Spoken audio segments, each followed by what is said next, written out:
গতকাল কসবা ল কলেজে, অ্যাকচুয়ালি কসবা ল কলেজে 2-3 দিন আগে যে মর্মান্তিক ধর্ষণ হয়েছে সেটা নিয়ে গতকাল জাতির কথার পক্ষ থেকে যে ভিডিওটি করা হয়েছে সেখানে তথ্যগত কিছু ভুল ছিল। সেটা আমাদের দোষ নয় যদিও পুরোপুরি, কারণ পুলিশের ম্যানিপুলেশনের জন্য, পুলিশের চালাকির জন্য এই ভুলটা হয়েছে। তবুও জাতির কথার পক্ষ থেকে সাধারণত আপনারা দেখেছেন যে আমরা তথ্যভিত্তিক ভিডিও করি, এই তথ্যগত ভুলের জন্য আমরা ক্ষমা প্রার্থী। এইবারে আপনাদেরকে একটা ভিডিও দেখাচ্ছি, যে ভিডিওতে আপনারা নির্যাতিতার জবানবন্দি পাবেন। ইনভেস্টিগেটর যা, সেই ইনভেস্টিগেটরদের কাছে নির্যাতিতা যা বলেছে, এফআইআর এর যে রিপোর্ট, সেটার যে ভিডিও, একটি নিউজ চ্যানেলের সেখান থেকে আমরা ভিডিওটি নিয়ে আপনাদেরকে শোনাচ্ছি। অনুরোধ করছি সবাইকে, করজোরে অনুরোধ করছি। এর আগে আমরা কোনোদিন বলিনি যে আমাদের ভিডিও দেখতে হবে পুরোটা, বা এরকম বলি, কিন্তু আজকে বলছি এই যে নির্যাতিতার যে এই যে বয়ানের যে ভিডিওটি আমরা দেখাবো, এটা পুরোটা দেখুন, মন দিয়ে দেখুন, প্লিজ স্কিপ করবেন না। কারণ এটা দেখলে আপনারা JMRP, জেব আহমেদ, মনোজ মিশ্র আর প্রমিত, খুব সম্ভবত বন্দ্যোপাধ্যায়, যদি পদবিটা ভুল বলে থাকি ক্ষমা করে দেবেন।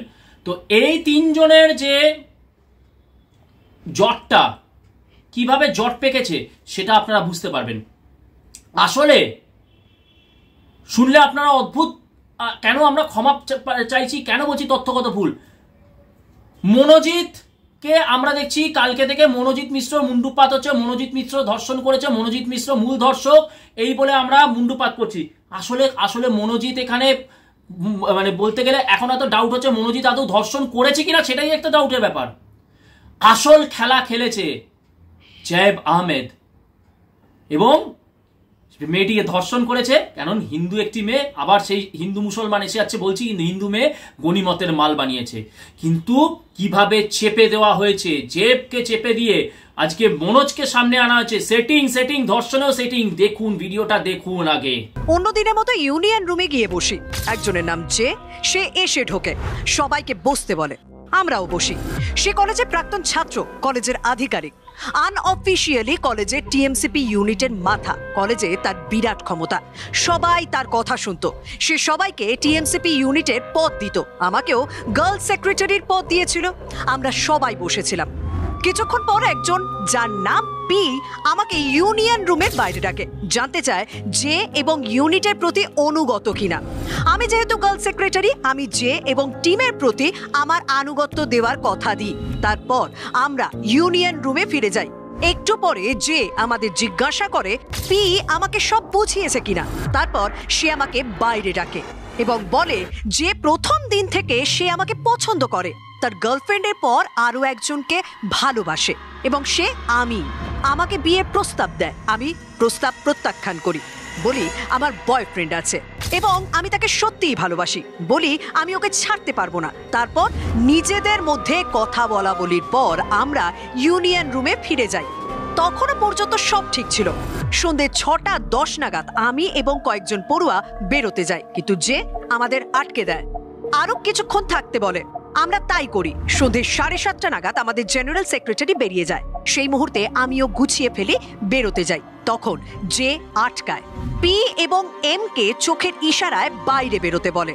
ওরা বেরিয়ে যায়। জের কথা অনুযায়ী বাইরে থেকে দরজা বন্ধ করে দেয়। কয়েক সেকেন্ডের মধ্যে সব কিছু ঘটে যায়। আমি নিজেকে সাহায্য করতে পারছিলাম না।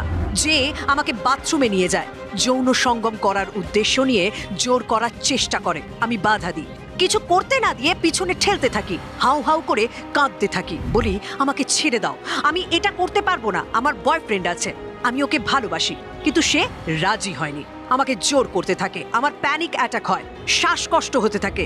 জে, এম এবং পি কে ভিতরে ডাকে। আমি ওদের সাহায্য চাই, আমাকে হাসপাতালে নিয়ে যেতে বলি ওদের, কিন্তু ওরা আমাকে সাহায্য করেনি। তখন ওদের বলি আমার জন্য একটা ইনহেলার এনে দিতে। এম সেটা এনে দেয়, আমি সেটা নিই, একটু বেটার ফিল করি। আমার জিনিসপত্র গোছাই, বাইরে যাই পালানোর জন্য। দেখি ওরা মূল দরজায় তালা ঝুলিয়ে রেখেছে। গার্ডও হেল্পলেস ছিল, আমাকে সাহায্য করতে পারেনি। এম এবং পি আবার জোর করে ইউনিয়ন রুমে নিয়ে যায় আমাকে। জেকে বলি আমাকে ছেড়ে দিতে। এমনকি ওর পায়ে পড়ি, কিন্তু ও আমাকে ছাড়েনি। সে এম এবং পি কে বলে আমাকে গার্ডের ঘরে নিয়ে যেতে, গার্ডকে বাইরে বসিয়ে রাখতে বলে। ওরা তাই করে। ওরা আমাকে জোর করে গার্ডের রুমে নিয়ে যায়, যে আমাকে বিবস্ত্র করে, জোর করে আমাকে ধর্ষণ করতে শুরু করে। আমি যখন আটকাই আমাকে ব্ল্যাকমেল করে, আগের মতোই আমাকে হুমকি দেয়। সে আমাকে হুমকি দেয় আমার বয়ফ্রেন্ডকে খুন করে দেবে এবং আমার মা বাবাকে গ্রেপ্তার করিয়ে দেবে। তারপরও আমি লড়তে থাকি। তখন আমাকে আমার নগ্ন অবস্থায় দুটো ভিডিও দেখায় যখন সে আমাকে ধর্ষণ করছিল। আমাকে ভয় দেখায় এই ভিডিও সবাইকে দেখাবে যদি আমি সহযোগিতা না করি। যখনই সে ডাকবে তখনই যেন যাই। যখন যে আমাকে জোর করে ধর্ষণ করছিল তখন এম এবং পি দাঁড়িয়ে সব দেখছিল। আমি এক টানা জীবন বাঁচাতে লড়েছি, কিন্তু সে আমাকে জোর করে ধর্ষণ করেই যায়। আমার মাথায় জোরে আঘাত লাগে, তাও সে আমাকে ছাড়েনি। একটা সময় আমি দ্রুত ঘর ছেড়ে বেরোনোর চেষ্টা করি। আমি জীবন বাঁচাতে লড়ছিলাম। সে আমাকে হকি স্টিক দিয়েও মারার চেষ্টা করে। আমি মৃতদেহের মতো পড়ে থাকি। জোর করে যৌন সঙ্গম শেষ করে সে চলে যায়। রাত 10:50 আমি ঘর থেকে বেরোই। সে আমাকে কিছু বলতে নিষেধ করে দেয়। সে আমাকে বলে সবাইকে বলতে যে আমরা ইউনিট নিয়ে আলোচনা করছিলাম। বাইরে বেরিয়ে আমি ইউনিয়ন রুমে যাই। সে আমাকে হুমকি দেয় আমার বয়ফ্রেন্ডকে খুন করে দেবে এবং আমার মা বাবাকে গ্রেপ্তার করিয়ে দেবে। আমার ফোন এম এর কাছে ছিল, যেটা আমার কাছ থেকে জোর করে গার্ডের রুমে নিয়ে গিয়েছিল। ওর থেকে আমার ফোনটা নিই, তারপর কলেজ থেকে বেরিয়ে যাই। বাবাকে বলি আমাকে নিয়ে যেতে। বাবাকে সব খুলে বলি। পুলিশ স্টেশনে যেতে ভয় পাচ্ছিলাম, কারণ আমি জের ভয়ে ছিলাম। ছিল রুমাল, হয়ে গেল বেড়াল। ভিডিও তো তাই বলছে, ছিল রুমাল হয়ে গেল বেড়াল। পুরো কাণ্ডটাই ঘটালো 19 বছরের দোর্দণ্ড প্রতাপ নেতা, কসবা ল কলেজের দোর্দণ্ড প্রতাপ নেতা জেব আহমেদ। মেয়েটাকে জোর করে ডাকলো, মেয়েটাকে বলল ভাবুন, এই জেব আহমেদকে ভাবুন, তার নাকি গার্লফ্রেন্ড আছে, তারপরেও প্রথম দিন থেকে তার নাকি এই মেয়েটিকে পছন্দ, এবং কালকে সে টার্গেটই করে নিয়েছিল যে যেহেতু সে পাত্তা পাচ্ছে না, by hook or by crook সে, মানে 25শে জুন সে by hook or by crook সেই মেয়েটিকে ভোগ করবে, গনিমতের মাল বানাবে। পুরো গেমটা খেলে গেল আজকে জেব আহমেদ। আর দোষটা গিয়ে পড়লো কার ওপরে? তৃণমূল কংগ্রেসের আরেক মানে ক্ষমতাশালী উঠতি নেতা। সে আবার আলিপুর কোর্টে আবার ক্রিমিনাল লয়ে প্র্যাকটিস করে। অভয়ার এই ধর্ষণের সময় সে আবার বলেছিল যে দোষীদের ফাঁসি চাই। তার উপরে গিয়ে পুরো দোষটা পড়া উচিত। কারণ কি, ওই মনোজিৎ আর প্রমিত এরা পুরো ব্যাপারটা দেখেছে, ভিডিও করেছে। অবশ্যই জেব আহমেদ নিশ্চয়ই ধর্ষণ করতে করতে ভিডিও করেনি, ভিডিও এই মনোজিৎ বা প্রমিত এরাই করেছে। আমার এইখানে বিখ্যাত ফিল্ম দি অ্যাকিউজড, জোডি ফস্টারের অ্যাকিউজডের কথা মনে হচ্ছে, যেখানে জোডি ফস্টারকে যখন ধর্ষণ করা ছিল সেই ফিল্মটাতে বলা ছিল ধর্ষণ যে করছে সে যতটা দোষী, ধর্ষণ করতে ইনস্টিগেট করছে তারা একই মাত্রায় দোষী। সেখানে ধর্ষক আর যারা ইনস্টিগেটার তাদের একই ধরনের ধর্ষণ মানে শাস্তি হওয়া উচিত। দি অ্যাকিউজ, জোডি ফস্টার, বিখ্যাত ফিল্ম। তো এখানেও প্রমিত এবং মনোজিৎ একই রকম দোষী, তারা ভিডিও করছে এবং এটা হচ্ছে কমন ট্যাকটিক যে একটি মেয়েকে ধর্ষণ করা হবে, তারপরে তাকে থ্রেট দেওয়া হবে যে তার ভিডিও ভাইরাল করে দেওয়া হবে সোশ্যাল মিডিয়াতে এবং পর্নোগ্রাফিক সাইটে, তার ভিডিও ভাইরাল হয়ে যাবে। স্বাভাবিকই অধিকাংশ সময় মেয়েটি স্ক্যান্ডেলে ভয় এবং বাবা মাও বলে যে দেখ যা হয়ে গেছে ভুলে যা, তা নইলে আগামী দিনে মেয়েটার বৈবাহিক জীবন আছে, আরো অনেক ক্যারিয়ার আছে, সবকিছু নষ্ট হয়ে যাবে। এই অ্যাডভান্টেজটা আমি একজন ছেলে হয়ে বলছি, আমরা এই অ্যাডভান্টেজটা নিই। একজন ছেলে হয়ে বলছি আমরা এই অ্যাডভান্টেজটা নিই। আমরা কেউ সাধু পুরুষ না। এর আগেও অনেক ভিডিওতে বলেছি যে যারা দেখবেন যারা ধর্ষণের সময় মোমবাতি মিছিলে এই যে ছেলেরা বেরোয়, সে দেখবেন ওখানেও অনেক ছেলে দেখবেন তারা কিন্তু পরে ধর্ষক হিসেবে বেরোয়, যেটা আমরা মনোজিতের ক্ষেত্রে দেখলাম। কিন্তু আমার প্রশ্ন হচ্ছে আজকে এই মিডিয়া, বাংলার মিডিয়া যে কটি চ্যানেল আছে এক্সেপ্ট ফর রিপাবলিক বাংলা, কেন তারা মনোজিৎ মিশ্রকেই হাইলাইট করে চলেছে? এতো দেখছি মানে সেই ক্লাস কেজির বাচ্চাকে যদি আজকে মানে ট্রিগোনোমেট্রি বোঝানোর মতন একটা ভয়ানক ব্যাপার হয়, সেখানে বাচ্চাটা যেরকম সবকিছু গুবলেট হয়ে যাবে, মিডিয়ারও তো দেখছি সবকিছু গুবলেট হয়ে গেছে। ওদিকে দেখুন খবরের চ্যানেলে দেখাচ্ছে কি বলছে যে মানে দেখুন আবার কত বড় বদমাইশি, দেখুন জেব আহমেদ বলা যাচ্ছে না। এই ছেলেটি প্রথম থেকে শুরু থেকে শেষ অবধি সব কাজ করে গেল, ধর্ষণ করলো, মেয়েটাকে মারধর করলো, মেয়েটাকে হুমকি দিল, তার বয়ফ্রেন্ডকে অ্যারেস্ট করে খুন করিয়ে দেবে, তার বাবা মাকে অ্যারেস্ট করিয়ে দেবে। তারপরে কেন মনোজিৎকে হাইলাইট করাচ্ছে? একমাত্র কেন মনোজিৎ সিসিটিভি ক্যামেরা কন্ট্রোল করে বলে? কতটা নির্লজ্জ, জেহাদি তোষণ মানসিকতা এই ইলেকট্রনিক মিডিয়ার। তবে আমি মনে করি এখানে সম্পূর্ণ দোষ ইলেকট্রনিক মিডিয়া না, কারণ এদের উপরে চাপ দেওয়া হয়েছে। অধিকাংশ যে পশ্চিমবঙ্গের ইলেকট্রনিক মিডিয়া বলুন বা প্রিন্ট মিডিয়া বলুন, এরা রাজ্য সরকারের ওপর তাদের ইয়েটা ফিনান্সটা নির্ভর করে, তাদের ইকোনমিটা নির্ভর করে ওই রাজ্য সরকারের দয়ার ওপরে, অ্যাডভার্টিসমেন্টের ওপরে। বেশি করলে জায়গায় জায়গায় তাদের প্রচার গিয়ে করে দেবে, মানে তাদের চ্যানেলকে দেখতে দেওয়া হবে না, তাদের টিআরপি কমে যাবে, এই ভয়গুলোর থেকে তাদেরকে করতে হয়। কিন্তু দেখুন আজকে আমরা রিপাবলিক চ্যানেলে একটু আগে দেখানো হয়েছে মেয়েটি যে এফআইআর করেছে, সেই এফআইআর এর কপিতে এর পরে অনেকটা জায়গা হোয়াইট মার্কার দেওয়া, তার মানে সেই মেয়েটি তার মানে জেব আহমেদি লিখেছিল। তো সেখানে পুলিশ কি করেছে, ওই জের পরে বাকি জায়গাটা হোয়াইটনার, এম এর পরে এবারে কি পুলিশ তো কেবল জেবের জন্য হোয়াইটনার দিতে পারে না, এখানে একটু সাম্প্রদায়িক সম্প্রীতির কোথায় ভণ্ডামি করতে হবে, সেই জন্য সাম্প্রদায়িক সম্প্রীতির হোয়াইটনারের জন্য মনোজিৎকেও এম করা হয়েছে, প্রমিতকেও পি করা হয়েছে। এবং পুলিশের তরফ থেকে দেখুন পুলিশ অত্যন্ত তৎপর, পুলিশ কিন্তু আমরা দেখছি অলরেডি ইনস্ট্রাকশন দিচ্ছে যে এটা নিয়ে কোনো বিভ্রান্তিকর তথ্য ছড়ালে তার এগেইনস্টে স্ট্রিক্ট অ্যাকশন নেওয়া হবে। আমি তো বলি সবার আগে স্ট্রিক্ট অ্যাকশন নেওয়া উচিত যারা এফআইআর এ আজকে হোয়াইটনার দিয়ে জেবকে জে বানিয়েছে, মনোজকে এম বানিয়েছে, মনোজিৎকে এম বানিয়েছে আর প্রমিতকে পি বানিয়েছে। এবং আমি এটাও 100% শিওর যে প্রতিটি নিউজ চ্যানেলকে এক্সেপ্ট ফর রিপাবলিক বাংলা, কারণ রিপাবলিকের যে পুরো ব্যাপারটা ইকোনমি বলুন যে ফিনান্স বলুন, কারণ সবকিছুর সাথে টাকা জড়িত, প্রফিট অ্যান্ড লসের ব্যাপারটা রিপাবলিকের বর্তমান তৃণমূল কংগ্রেস বা মমতা বন্দ্যোপাধ্যায় দয়া দাক্ষিণ্যের ওপরে, দান খয়রাতির ওপরে ডিপেন্ড করে না বলে আজকে রিপাবলিক অকুতোভয় এই ব্যাপারটা দেখাতে পেরেছে। তাহলে ছিল রুমাল হয়ে গেল বেড়াল। প্রতিটি নিউজ চ্যানেলে দেখানো হচ্ছে, তারা বলছে যে মানে জেব আহমেদ প্রথম থেকে শুরু থেকে সেই কন্যা দেখা থেকে পাখা দেখা থেকে শুরু করে ফুলসজ্জা পুরোটা করলো, মানে অন্যভাবে নেবেন না, উপমা দিলাম, পুরো ব্যাপারটা করলো জেব আহমেদ। আর আমরা ভাবুন আজকে আমরা জাতির কথা, আমরাও কিন্তু এটার দ্বারা কিন্তু বিভ্রান্ত হয়েছিলাম। ফেসবুকে দেখছি, হোয়াটসঅ্যাপে, মানে সমস্ত সোশ্যাল মিডিয়াতে দেখছি মানুষ মনোজিতের মুন্ডুপাত করছে। অবশ্যই মনোজিতের মুন্ডুপাত, এবং আমি একজন এখনো পর্যন্ত সুস্থ মস্তিষ্কের মানুষ, জানি না কবে আমারও মধ্যে বিকৃতি ঘটে যাবে, বলা তো যায় না, নাথিং ইজ কনস্ট্যান্ট। তাও এখনো পর্যন্ত একটা সুস্থ মানুষ হিসেবে আমি বলছি মনোজিতের কঠোরতম শাস্তি হোক, প্রমিতের কঠোরতম শাস্তি হোক, আর জেবের তো অবশ্যই ফাঁসি ছাড়া আর কিছু তো ভাবতে পারছি না। ভাবুন একটা 19 বছরের ছেলে সাউথ কলকাতার একটা ল কলেজকে পুরো সে হাতের মুঠোয় রেখেছে। কেন? এখানে বলতে বাধ্য হচ্ছি আজকে, আমি সাধারণত আমি এই কথাটা তুলি না, কিন্তু বলতে বাধ্য হচ্ছি সে একটি সংখ্যালঘু বলবো, সেটি মুসলিম ছেলে বলে। মানে একে তৃণমূল কংগ্রেস, তার মধ্যে মুসলিম, কি ডেডলি কম্বিনেশন, সেই জন্য সে কি ভাবছে সে আনটাচেবল, অকুতোভয় যা ইচ্ছা করব। মেয়েটি বলছে যে আমি জেবের ক্ষমতা জানি, সে কিভাবে পুলিশ প্রশাসনকে প্রভাবিত করতে পারে। সেটিং ধর্ষণেও সেটিং হচ্ছে, ধর্ষণেও হিন্দু মুসলমান অ্যাঙ্গেলে সেটিং হয়ে যাচ্ছে।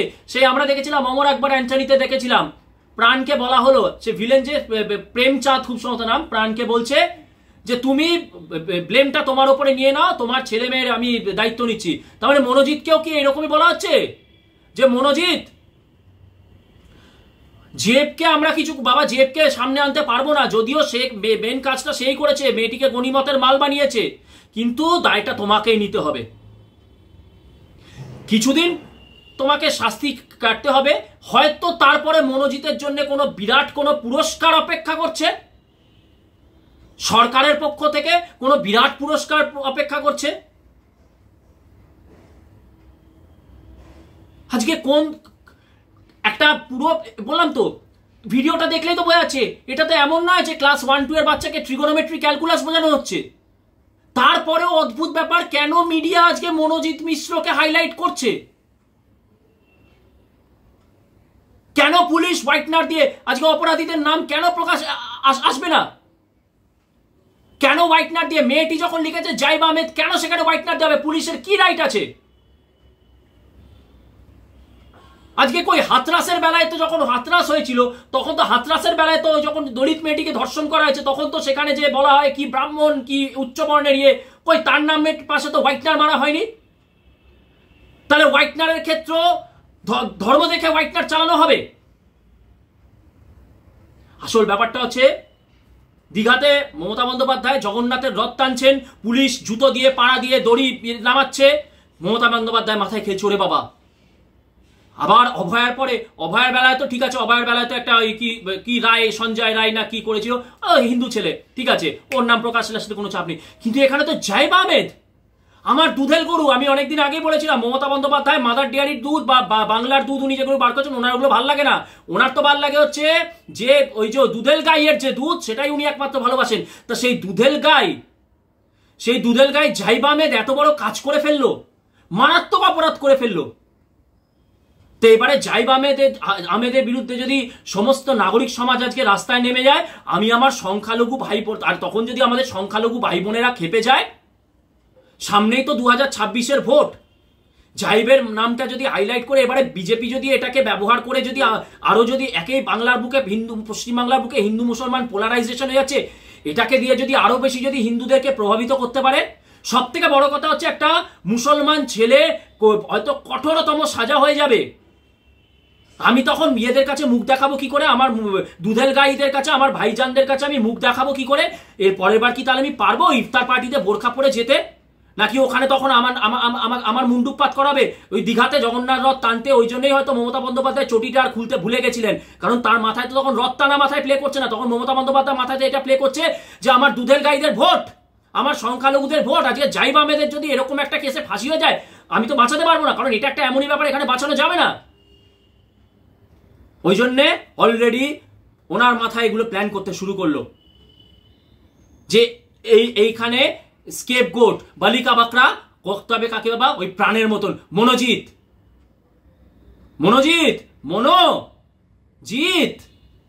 দোষটা তোমাকেই নিতে হবে বাবা, দোষটা তো আমি একে জাইবের উপরে দিতে পারবো না। আর মিডিয়াকে কি দেখাবি, কিন্তু তারপরে মনোজিৎকে হাইলাইট কর, যাতে সমস্ত হিন্দুত্ববাদী ফেসবুকে বলুন বা যাই বলুন, এরপরে আবার রাতের দখল হয়তো আবার শুরু হবে, সব জায়গাতেই মনোজিতের মুন্ডুপাত। অলরেডি তো তাই হচ্ছে। কি সুন্দরভাবে প্ল্যানটা, কিন্তু আমি এটা বলবো এটা তো বাচ্চামো হয়েছে, কারণ আমরা তো সবাই দেখছি, ভিডিওটা দেখতে তো বোঝাই যাচ্ছে যে পুরো কাজটা করেছে জাইবা আহমেদ। তাহলে জাইবা আহমেদকে বাঁচানোর পিছনে, জাইবা আহমেদকে সাইডলাইন করার পিছনে এবং মনোজিৎকে ফ্রন্ট লাইনে আনার পিছনে মমতা বন্দ্যোপাধ্যায় ওই দীঘায় রথ টানতে ওইটাই কাজ করছে, যে আমার ভোট ব্যাংক। আজকে জাইবের যদি কঠোরতম সাজা হয়ে যায়, আমার তো ভোট ব্যাংকে ধস নেমে যাবে। কারণ দেখুন, এই যে দুদিন আগে ইয়েতে ওই মহাপ্রসাদ, দীঘার মহাপ্রসাদ দেওয়ার পাল্টা নওশাদ সিদ্দিকী যা জানি, নওশাদ সিদ্দিকী বলেছে রেশন থেকে যদি হিন্দুদের জন্য প্রসাদ যায় তাহলে গরু মাংস যাবে। মমতা বন্দ্যোপাধ্যায় কিন্তু এর বিরুদ্ধে একটা কথা বলারও ক্ষমতা নেই। কিন্তু আজকে যদি কোনো হিন্দু বলে দেয় যে রেশন থেকে শুয়োরের মাংস যাবে, সঙ্গে সঙ্গে কিন্তু তাকে সাম্প্রদায়িক সম্প্রীতি ভঙ্গ করার জন্য অ্যারেস্ট করা হবে। ঠিক যেরকম ভাবে দুদিন আগে জাতির কথার একটি ভিডিও তুলসীমালা নিয়ে জানেন বারাসাতে কি ধুন্ধুমার কাণ্ড হলো, সেই ভিডিওটি আজকে ফেসবুকেতে আমরা আজকে দেখতে পাচ্ছি, নোটিফিকেশন এসে, স্ক্রিনশটও আছে। সরকারের পক্ষ থেকে ফেসবুকে পক্ষে বলা হয়েছে যে সাম্প্রদায়িক সম্প্রীতি নষ্ট করার একটা প্ল্যান, সেই জন্য এই ভিডিওটিকে ডিলিট করে দেওয়া হচ্ছে। সেই জন্য নওশাদ সিদ্দিকী যখন বলে যে তাহলে রেশন থেকে গরু মাংস, তখন মমতা বন্দ্যোপাধ্যায় স্পিক নট। কারণ কি, দিনের শেষে নওশাদ সিদ্দিকী যে দুধেল গাই, সেই দুধেল গাইয়ের দুধ খেতেও মমতা বন্দ্যোপাধ্যায়ের কোনো অসুবিধা নেই। আর এই প্রশাসন কি বলবো এই প্রশাসনকে, ওএমআর শিটে টুকে পাস করা এই প্রশাসনকে কি বলবো? একদম দায়িত্ব নিয়ে বলছি। এই যে পুলিশের চাকরি যারা করে, 90% যারা পুলিশের যে পরীক্ষাগুলো হয় সেখানে যদি কড়াভাবে গার্ড দেওয়া হয়, তারা 5 মার্কস তো ছেড়ে দিন, তারা 10 নম্বর তুলতে পারবে কিনা সন্দেহ আছে। তাদের এতটাই পুয়ার কন্ডিশন, এতটাই বাজে অবস্থা তাদের।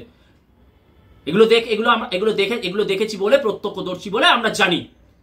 দায়িত্ব নিয়ে বলছি, 90% পুলিশকে একদম কড়া গার্ডে, সিসিটিভির মাধ্যমে কড়া গার্ডে পরীক্ষা দিন, 100তে 10 নম্বর তুলতে পারবে কিনা চ্যালেঞ্জ দিয়ে বলছি, সন্দেহ আছে, এতটাই অযোগ্য। তো এই যে অযোগ্য লোকগুলো ধান্দা করে ঘুষ দিয়ে এরা যে চাকরি পায়, হ্যাঁ পুলিশেও প্রচুর ঘুষ দিতে চাকরি হয়, কিন্তু ঘুষ দেওয়ার পরে কি হয় জানেন, এই পুলিশ যারা ঘুষ দিয়ে চাকরি পায় পুলিশে, তাদেরকে এমন এমন জায়গায় পোস্টিং দেওয়া হয়। ধরুন আপনি 5 লাখ টাকা ঘুষ দিয়ে চাকরি পেলেন পুলিশে, এবারে আপনাকে ঊর্ধ্বতন কর্তৃপক্ষ থেকে এমন জায়গায় পোস্টিং দেওয়া হবে যেখানে আপনি ঘুষকে ওই 5 লাখ টাকা আপনি কম্পেনসেট করতে পারেন। তো সেই পুলিশ আপনারা দেখলেন দুদিন আগে দীঘাতে রথের দড়ি এরকম পা দিয়ে নামাচ্ছে, তো সেই পুলিশ যে জায়েব আহমেদের জায়গাটা হোয়াইটনার দিয়ে যে করে দেবে, আবার একটু সম্প্রীতির ব্যালেন্স রাখার জন্য মনোজিৎকেও এম করে দেবে, প্রমিতকেও পি করে দেবে, তো সেই পুলিশের কাছ থেকে আপনারা কি এক্সপেক্ট করেন? কি অদ্ভুত সেটিং, ধর্ষণেও সেটিং।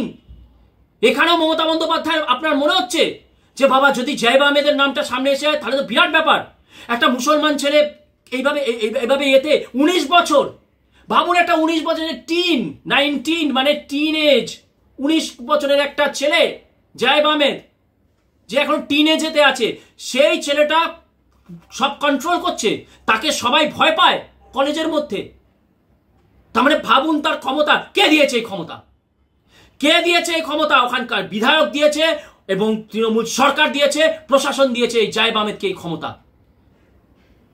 যেভাবে মমতা বন্দ্যোপাধ্যায় পশ্চিমবঙ্গের বুকে এই জিহাদিদেরকে ক্ষমতা দিয়ে যাচ্ছে দিনের পর দিন, তার ভোট বাক্সের স্বার্থ চই। কারণ সোজা ইকুয়েশন, এরপরেও আমি বলছি, এরপরও দায়িত্ব নিয়ে বলছি, 2026-এ তৃণমূল কংগ্রেস ড্যাং ড্যাং করে আসবে। কারণ কি, জায়েব আহমেদকে সাইডলাইন করে দেওয়া হলো, এটার পুরস্কার ওই দুধেল গাই সমাজ মমতা বন্দ্যোপাধ্যায়কে দেবে 35% তাদের ভোটের মাধ্যমে, কনসলিডেটেড ভোট। তারা অত বোকা নয়, তারা আইএফএস কে ভোট দেবে না, তারা মিমকে ভোট দেবে না, তারা রাজনীতিকে গায়ের জামা বানায়, আমাদের মতন চামড়া বানায় না। যেদিনকে তারা দেখবে যে না আইএফএস এখানে ক্ষমতায় আসার জায়গায় আছে, সেদিনকে তারা ওই 35%, তখন হয়তো 40% হয়ে যাবে, ভোটটা চলে যাবে আইএফএস এর দিকে, না কি আইএসএফ এর দিকে চলে যাবে। ঠিক যেরকম সিপিএম থেকে তৃণমূলের দিকে ভোটটা এদের চলে গেছিল, কিন্তু ততদিন অবধি তারা এরা মমতার ধামা ধরে থাকবে। তো 35% এদের এই দুধের গাইদের ভোট, তার সাথে তৃণমূলের যে কমিটেড কোর ভোটার আছে, যারা এই কেসের পরেও, যারা ওই যে কুণালের মতন, ওই কুণাল ঘোষের মতন এই কেসের পরে বলে না সুইফট জাস্টিস হচ্ছে, সুইফট জাস্টিস, অ্যারেস্ট হচ্ছে, এই কারণেই তো এই অ্যারেস্টটা এত তাড়াতাড়ি হলো। এই তো হচ্ছে অবস্থা। এরপরও তৃণমূল জিতবে, ড্যাং ড্যাং করে জিতবে, হয়তো 250 সিট নিয়ে জিতবে। দেখবেন তারপরে দেখবেন জায়েব আহমেদি হয়তো ওখানে একটা কোনো বিরাট কোনো পদে আছে, এবং তারপরে সে দেখবেন হাতরাসে বা অন্য রাজ্যে নারীদের ওপরে কত নির্যাতন হয় সেই নিয়ে দেখবেন ঘন্টাখানেকের চ্যানেলে বসে যাবে এই জায়েব আহমেদি, বসে যাবে। আর কি বলবো? তো আমাদের বিনীত অনুরোধ, জায়েব আহমেদ অপরাধী, মূল অপরাধী। সোশ্যাল মিডিয়ার সমস্ত জায়গায় এটাকে প্রচার করুন, এটাকে শেয়ার করুন। এই যে ভিডিওটি আমরা ক্লিপিং দেখালাম, এটা সব জায়গায় ছড়ান, দেখান যে অ্যাকচুয়ালি ছিল রুমাল, যে বেড়াল করার চেষ্টা হচ্ছে না, রুমালের ভেতর থেকে যদি বেড়াল বেরোতেই হয় তাহলে জায়েব আহমেদের বেড়ালটা বেরোক, মনোজিৎ মিশ্রর বেড়ালটা বেরোবে না, জায়েব আহমেদের বেড়ালটা বেরোবে। আসল সত্য সামনে আসুক। We want justice, we want justice, we want justice.